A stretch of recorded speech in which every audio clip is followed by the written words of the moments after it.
আসসালামু আলাইকুম সবাইকে কেমন আছেন সবাই? আজকে ছোট্ট আরেকটি রান্নার ব্লগ নিয়ে চলে আসলাম।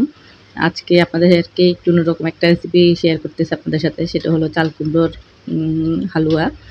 তো বাহিরে আসলে প্রচুর বৃষ্টি হচ্ছে। ভয়েস দিচ্ছি সেভাবে বৃষ্টির এই সাউন্ড শোনা যাচ্ছে। আসলে কি করার আছে দিতে হবে এজন্যই আসলে করতেছি। তো যা বলতেছিলাম সেটা হলো যে চাল কুমড়োর হালুয়াটা অনেকে খেয়েছেন কিনা জানি না। এটা কিন্তু খেতে অনেক মজা হয়। তো আমি এখানে ছোট সাইজের একটা চাল কুমড়ো নিয়েছি যেটা আসলে কচি একদম কচি থেকে বিচি হয়নি এই ধরনের। এটাকে একটু লবণ দিয়ে জাস্ট ভাপিয়ে আমি ব্লেন্ড করে নিয়েছি। তো ব্লেন্ড করার পরে আমি এটাকে একটা কড়াই বসিয়ে চুলার মধ্যে কিছুটা তেজপাতা, এলাচ, দারচিনি দিয়ে দিলাম। এটা আমি খাওয়ার যে সাদা তেলটা আমরা ব্যবহার করি প্রতিনিয়ত, সেই সাদা তেলের মধ্যে এগুলো একটু হালকা করে ভেজে নিচ্ছি। সাথে দিয়েছি কিছুটা বাদাম আর কিশমিশ। দিয়ে এটা একটু যখন লাল হয়ে আসবে তখন আমি ব্লেন্ড করে রাখা সেই চাল কুমড়োগুলো দিয়ে দেব।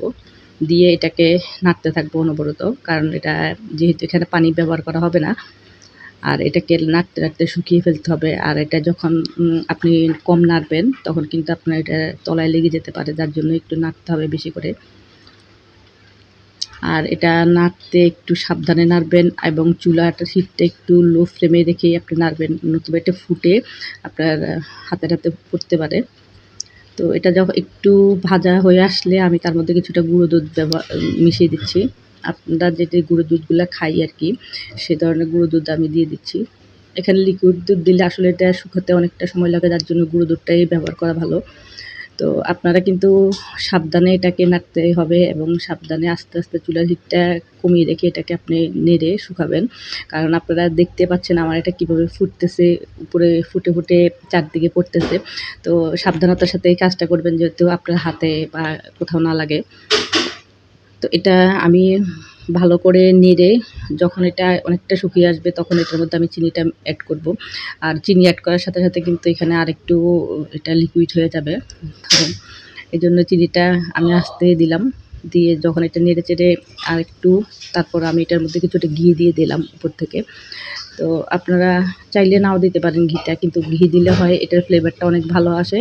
তারপরে অনেকে যেহেতু একটু চাল কুমড়ো যদি এটার একটু আলাদা গ্রান থাকে সেটা আপনার লাগবে না। তো আমি ঘিটা দিয়ে এটা ভালো করে নেড়ে-চেড়ে একটু ঢাকনা দিয়ে, দিয়ে নাড়তেছি।